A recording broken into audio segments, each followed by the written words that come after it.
여러분 안녕하세요. K한 김효지의 K씨입니다. 여러분의 인싸력 증진 및 국제 정세와 세계화를 읽는 흐름을 길러주는 영화연예 주간학습지 주간 김옥회 어느덧 112호 지금 바로 시작합니다. 빙봉. 자, 첫 소식은 에즈라 밀러. 지금 일이 많이 커졌죠. 간추리자면 현재 18세인 소녀의 부모가 에즈라 밀러에게 딸에게 접근하지 말라는 이른바 접근 금지 명령을 신청했죠. 그 디테일한 이유는 고정 댓글에 올려두었고요. 피플지의 취재에 응한 소녀 토카타의 부모는 에즈라와 토카타가 도망쳤다, 토카타가 에즈라에게 세뇌되었다 라고 주장했습니다. 판사가 이 보호 명령에 서명을 했지만 법정 문서에 따르면 에즈라의 현 위치를 알 수 없기 때문에 법원이 이 문서를 전달할 수 없는 상황이라고 합니다. 토카타는 인스타를 통해 오히려 에즈라를 두둔하는 성명서를 올렸고, 이 역시 에즈라가 토카타를 조종하고 있기 때문이라고 의심하는 사람들도 많았는데요. 결국 토카타가 인스타에 동영상을 올렸습니다. 담담하게 혼자 이야기를 시작한 토카타가 한 말은 아무도 나 말고 내 인스타그램 계정을 사용하고 있는 게 아니다. 내 개인적인 신념 때문에 휴대폰이 없을 뿐 누가 내 말을 믿어주지 않는 게 고통스럽다. 이건 내 인생이고 내 결정이며 부모님과 언론에게 모든 면에 있어서 실망했다 라고 밝혔습니다. 이러다 보니 에즈라의 영화 더 플래시도 공경에 처하게 됐죠. 팬들은 이 영화가 폐기되는 거 아니냐 라며 걱정하고 있는데요. 얼마 전 아쿠아맨2 테스트 시사에서 마이클 키튼의 배트맨이 등장했다고 하니 어쩌면 아쿠아맨2가 더 플래시 대신 DC의 멀티버스 재부팅 역할을 맡게 되고, 그나마 더 플래시 영화가 나오더라도 개봉이 취소되고 곧바로 OTT로 직행할 거라는 썰도 돌고 있는 중입니다. 이거 어떻게 될까요? 배우 로버트 드니로가 미국의 인기 가수 테일러 스위프트의 광팬이라고 스스로 밝혀 화제네요. 이번 미국 뉴욕 트라이베카 영화제에 테일러가 각본과 감독을 맡은 올투웰의 쇼트필름이 상영될 예정이라죠. 미국 버라이어티지가 인터뷰 때 대배우 로버트 드니로에게 혹시 테일러의 팬이냐고 물었더니 글쎄, 사실 테일러 스위프트의 앨범을 전부 가지고 있습니다. 팬은 아니지만 실은 테일러의 음악을 잘 듣고 있어요. 어느 날 라디오에서 테일러의 음악을 들었는데 마음에 들더군요 라고 대답했네요. 넘어가시죠. 지난 6월 9일 목요일 뺨, 드디어 브리트니 스피어스와 남친 샘 아스가리의 결혼식이 브리트니의 자택에서 열렸습니다. 두 사람이 만난 건 브리트니가 2016년에 발매한 앨범 글로리의 수록곡인 슬럼버 파티의 뮤직비디오 촬영 현장에서 만난 것이 계기로 로맨틱한 관계로 발전해서 작년 9월에 약혼을 했는데요. 두 사람의 결혼식엔 마돈나, 드류 베리모어, 페리스 힐튼, 도나텔라 베르사체 등 60여 명의 게스트가 참석. 브리트니는 도나텔라 베르사체가 직접 디자인한 웨딩 드레스를 입고 버진 로드를 걸었다고 합니다. 그나저나 이번에 브리트니는 자신의 가족들을 초대하진 않았는데요. 아버지는 당연히 그렇거니와 어머니와 여동생도 결혼식장에 없었습니다. 아버지는 성년 후견인 제도를 악용해서 그렇다 쳐도 어머니와의 관계는 그렇게 나쁘진 않은 것 같았는데 싶으실 텐데요. 어머니는 이 제도가 종료되기 일주일 전에 변호사 선임비 등을 포함한 모든 비용의 합계 66만 달러 이상을 브리트니의 자산에서 지불하도록 서면으로 요구했고, 이후 브리트니가 밝히길 성년 후견인 제도 아이디어를 처음 낸 사람이 엄마였다라고 밝히면서 대충 팬들은 수긍하는 분위기였습니다. 브리트니의 아들들인 숀과 제이드는 결혼식에 참석하지 않았고, 전 남편 케빈 페더라인의 변호사가 대리해서 아들들도 엄마의 결혼을 축하한다는 소식을 전했네요. 그리고 브리트니의 남편 샘을 인정할 수밖에 없는 대목이 있는데요. 두 사람은 결혼 전에 혼전 계약을 맺었고, 만약 두 사람이 이혼해도 브리트니가 결혼 전에 갖고 있던 수천만 달러의 자산 및 결혼 이후 벌게 될 돈들 전부 포함 샘은 1센트도 손에 넣지 않기로 했다네요.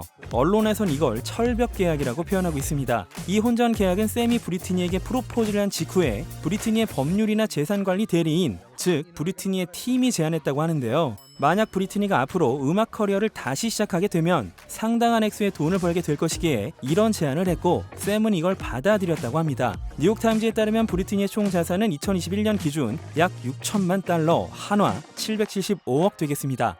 그러나 브리트니 정도 되는 셀럽의 결혼식이 이렇게 그냥 끝났을 리가 없죠. 결혼식 당일 브리트니 스피어스의 전 남편인 제이슨 알렉산더가 초대를 받지 않았음에도 무허가로 침입, 그 모습을 본인의 인스타 라이브로 공개하기도 했는데요. 곧바로 철컹철컹해서 브리트니 부부에게 접근 금지령을 선고받았습니다. 제가 예전에 특집 영상으로 말씀드렸던 매튜 로젠가트라는 브리트니에게 자유를 안겨준 미친 커리어의 헐리우드 맹견 변호사가 있다고 말씀드렸었죠. 이 매튜가 다행히도 알렉산더는 수감이 되어 긴급 보호 명령을 받고 있다라고 이 불청객의 근황을 알렸습니다. 이후 캘리포니아 벤츄라 지방검사는 제이슨 알렉산더의 접근 금지령을 연장했고, 제이슨 알렉산더는 향후 3년간 100야드, 그러니까 91m 이상 떨어져 있어야 하며 브리트니에게 절대 연락을 취할 수도 없고 메일이나 전화, SNS를 통한 연락도 일절해서는 안 된다고 합니다. 여기서 퀴즈! 브리트니 스피어스와 제이슨 알렉산더의 결혼 생활은 며칠이었을까요? 댓글로 적어주시는 분들께 소정해서 얼마 전 공개된 김효케의 탑건 매버릭 리뷰 영상 잘 보고 계시죠? 전 이 영화의 오랜 팬이라서 영화를 보고 또 봤음에도 또 보고 싶을 정도인데요. 영화 개봉일에 맞춰 이 영화를 철저하게 분석한 영상을 공개하도록 하겠습니다. 아무튼 토명도 한국에 왔겠다, 탑건 매버릭도 개봉하겠다 경사가 났습니다만 이 상황에 심기가 불편한 사람이 한 명 있죠. 바로 꾸준히 톰 크루즈를 저격하고 있는 배우 리아 레민입니다. 톰 크루즈는 미국을 중심으로 활동하는 신흥 종교단체 사이언톨로지의 단순한 신자가 아니라 교주 바로 다음 서열 2위의 실권자죠. 팩트입니다. 톰을 지속적으로 비판하고 있는 리아도 원래는 2013년까지 이 종교를 믿고 있다가 탈퇴한 뒤 사이언톨로지 조직의 내부를 파헤치는 프로그램에 출연하면서 순식간에 화제가 되죠. 리아는 얼마 전 사이언톨로지 신자이자 친구인 클레어 헤들리의 페이북글에 스샷을 공개. 클레어는 탑건 팬들이 새로운 영화를 즐길 수 있다는 건 기쁘지만 톰 크루즈는 내 가족 관계를 파괴한 위험한 컬트를 이끌고 있다며 비판. 난 이 영화를 보지 않을 것이며 이 사기꾼을 결코 지지하지 않을 것이다. 톰 크루즈는 자신이 어떤 이들을 지원하고 있는지 알고 있고 이 조직 내에서 발생하고 있는 여러 문제에 대해서도 정확히 알고 있다 라고 말했습니다. 이걸 공유한 리아는 스타의 매력에 현혹되지 말라라고 덧붙였네요. 아무튼 탑건 매버릭은 개재밌습니다. 네. 여러분, 샤를리즈 테론 하면 뭐가 가장 먼저 떠오르시나요? 액션? 키? 연기력? 다 좋지만 전 금발머리가 생각나는데요. 샤를리즈가 오랫동안 유지해온 금발 헤어를 흑발로 바꿨습니다. 짠! 그러고 보니까 영화 올드가드에서도 흑발이었네요. 샤를리즈가 일상 영역에서 흑발을 선보인 이 자선 행사는 아프리카 대륙의 HIV 바이러스 박멸을 목표로 하는 아프리카 아웃리치 프로젝트라고 합니다. 김효케에게 영화 크리에이터라는 삶의 일부를 선사했던 걸작 빌런 영화 조커의 후속편 소식이 슬슬 들려오고 있죠. 전 세계적으로 10억 달러 이상의 흥행 수입을 올렸고 호아킨 피닉스는 그 멋진 연기로 오스카상을 받았는데요. 이 대성공 이후 2019년부터 조커의 속편이 나올 것이라는 이야기가 인터넷상에서 종종 있곤 했었지만 내내 별일이 없었죠. 그런 가운데 토드 필리스 감독이 영화의 완성된 각본을 호아킨 피닉스가 읽고 있는 사진을 인스타로 공개. 순식간에 트렌딩이 되었습니다. 부제는 폴리에 두, 이렇게 읽는 거 맞나요? 제가 불어라서. 아무튼 이 부제는 둘의 광기라는 뜻으로 같은 정신병을 가진 두 명의 인간을 의미하기 때문에 할리 퀸이나 제2의 조커가 등장할 거라는 추측도 나오고 있는데요. 더 헐리우드 리포터의 보도에 따르면 레이디 가가가 조커의 오랜 연적인 할리 퀸 역을 두고 지금 협상을 하고 있는 중이라고 합니다.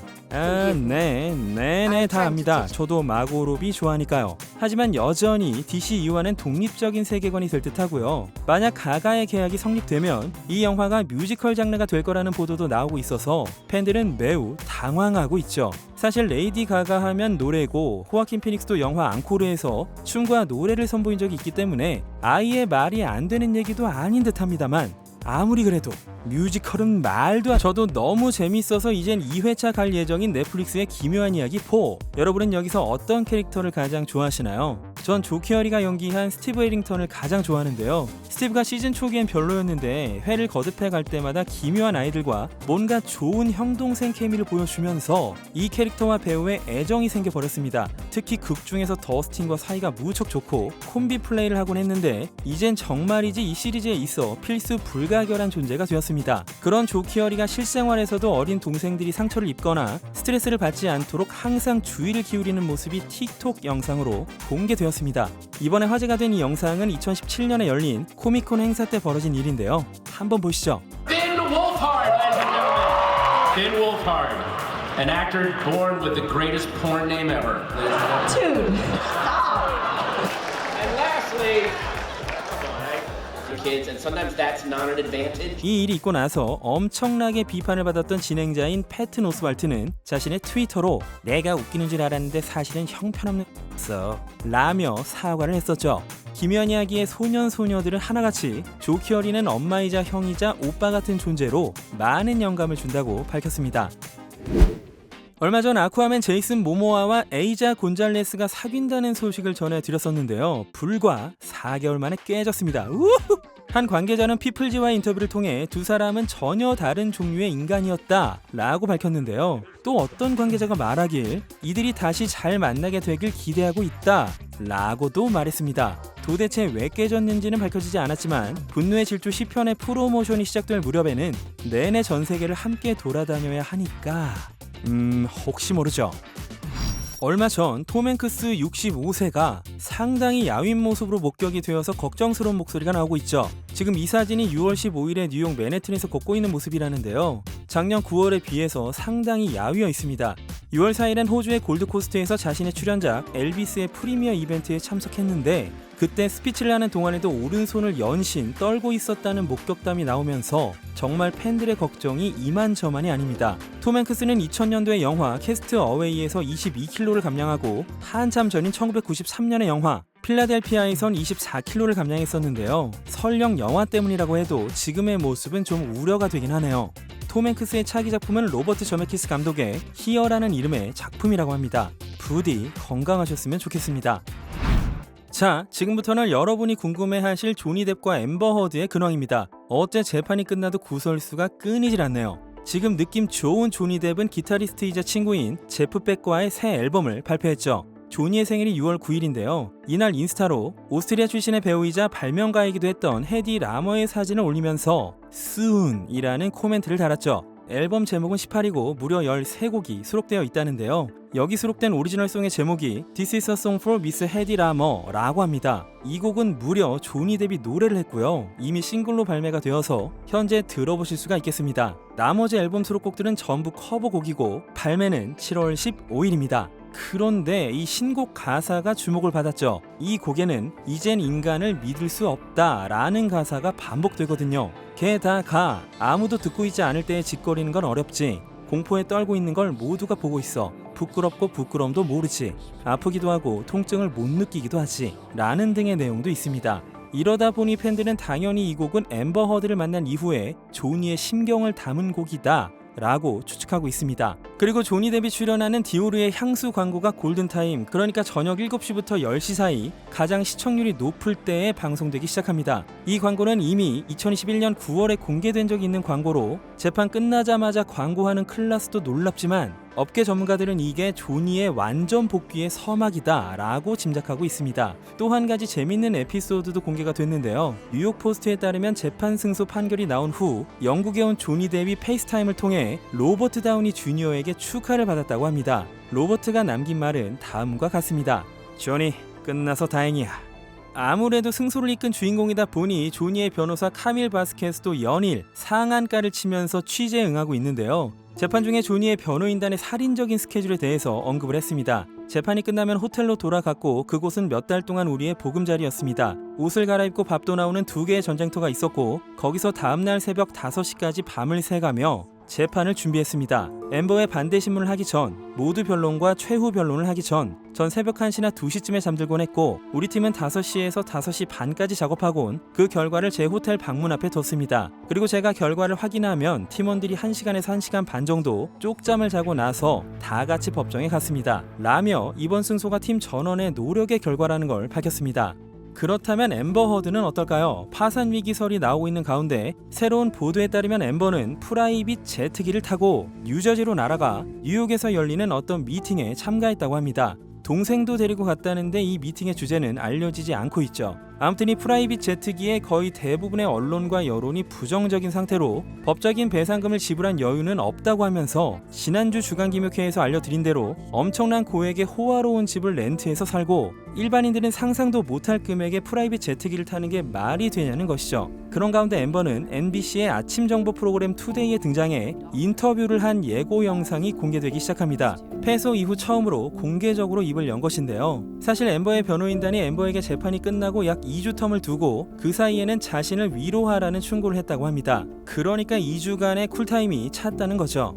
아무튼 이 영상에서 앰버는 재판에 판결을 내린 배심원들을 비난하고 싶지 않습니다. 다 이해합니다. 조니 뎁은 사랑받는 캐릭터고 사람들은 다들 그를 알고 있습니다. 그의 연기는 너무 훌륭하니까요. 라며 배심원들의 판단에 조니가 인기 배우였던 것이 영향을 줬다는 생각을 밝혔고요. 난 사람들이 날 어떻게 생각하든 내 집과 결혼 생활, 밀실에서 일어난 일들에 대해 어떤 판단을 내리든 신경 쓰지 않아요. 보통 사람들이 이런 것들을 알 필요가 없으니 개인의 의견도 받아들일 수 없습니다. 하지만 설령 내가 미움받아도 싸다고 생각하는 사람들일지라도, 내가 거짓말을 하고 있다고 생각하는 사람들일지라도 SNS상에서 공정한 표현이 이뤄지고 있다고 보긴 어려웠습니다. 절대 공정하다고 볼 수 없어요. 라고 자신의 생각을 덧붙였습니다. 한 관계자는 언론을 통해 앰버에게는 내년에 연예계에 컴백할 계획과 전략이 있고 판결 직후만 해도 불안에 사로잡혀 금전적인 문제를 상담받곤 했었는데 지금은 기분도 나아져서 낙관적으로 변하고 있다 라고 밝혔습니다. 그 밖에도 인터뷰에서 앰버는 자신이 겪은 곤혹스러운 일들에 대해서도 언급하는데요. 매일 길을 걷다 보면 서너 블록, 때론 6블록 앞까지 사람들이 저를 증오하는 피켓을 들고 서 있었습니다.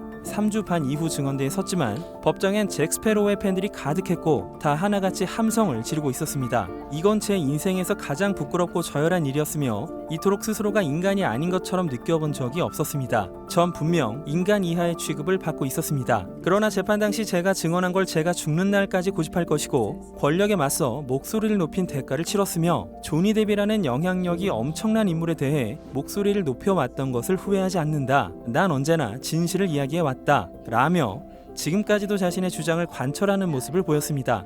향후 가까운 일정에 대해선 대리모를 통해 갖게 된 아이 우나 페이지 허드를 양육하는 데 전념할 생각이라고 합니다. 앰버는 자신을 엄마이자 아빠이며 지금까지 딸을 얻게 된 경위나 아버지가 누구인지 밝힌 적은 없습니다. 이 인터뷰는 두 편으로 나눠서 방송될 예정이었는데요. 1편 이후 2편의 예고 영상으로 난리가 나죠. 저널리스트 사반나 구스리가 엄청난 질문을 던지는데 이 질문에 대한 앰버의 대답을 한번 보시죠. On the first day of the trial, you issued a statement, and part of the statement said, I still have love for Johnny. Yes, Is that still true? yes, After everything? absolutely. I love him. I loved him with all my heart, and I tried the best I could to make a deeply broken relationship work. I couldn't. I have no bad feelings or ill will towards him at all. 이 인터뷰에서는 기부금에 대한 언급도 하는데요. 재판 당시 아직 전액을 기부하지 않은 것으로 드러났고 심지어 이미 기부했다는 당신의 발언을 녹음한 음성도 공개됐죠. 이것 때문에 당신이 판사의 신뢰를 잃었다고 생각하나요?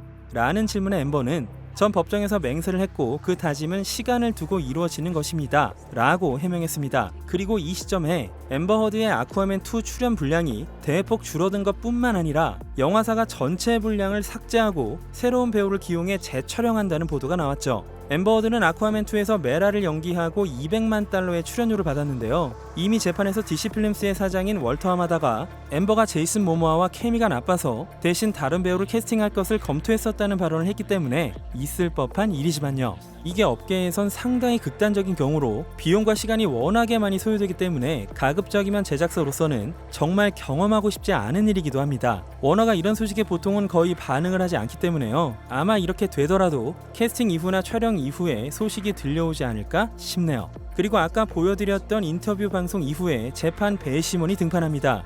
ABC의 굿모닝 아메리카의 인터뷰에 응한 이 익명의 배심원은 남성이라는 정보만 공개가 되었고 배심원은 전원 7명의 5명이 남성, 나머지 2명이 여성이었다고 밝혔는데요. 인터뷰 내용은 다음과 같습니다. 앰버의 우는 방법이나 배심원을 응시하는 행위를 보고 우리 모두가 불쾌해했습니다. 그녀는 질문에 대답하며 울음을 터뜨렸고 2초 만에 차가운 얼굴로 돌아갔습니다. 배심원 중엔 그걸 두고 악어의 눈물이라고 표현하는 사람도 있었죠. 앰버가 말하는 건 어딘가 납득이 가지 않았습니다. 많은 배심원들은 결국 조니 쪽을 믿을 수밖에 없었고 조니가 질문에 대답하는 게 앰버보다 현실적인 느낌이 들었습니다. 재판 내내 조니의 정신 상태도 시종일관 안정적이었고요. 또한 판결에 대해 이 배심원은 최종적으로 제가 생각한 진실은 둘 다 서로에게 폭력적이었다는 것, 그렇게 누가 옳고 누가 그른지에 대한 건 없었습니다. 하지만 앰버가 주장하는 것을 뒷받침하기에 충분한, 아니 그 어떤 증거도 없었습니다.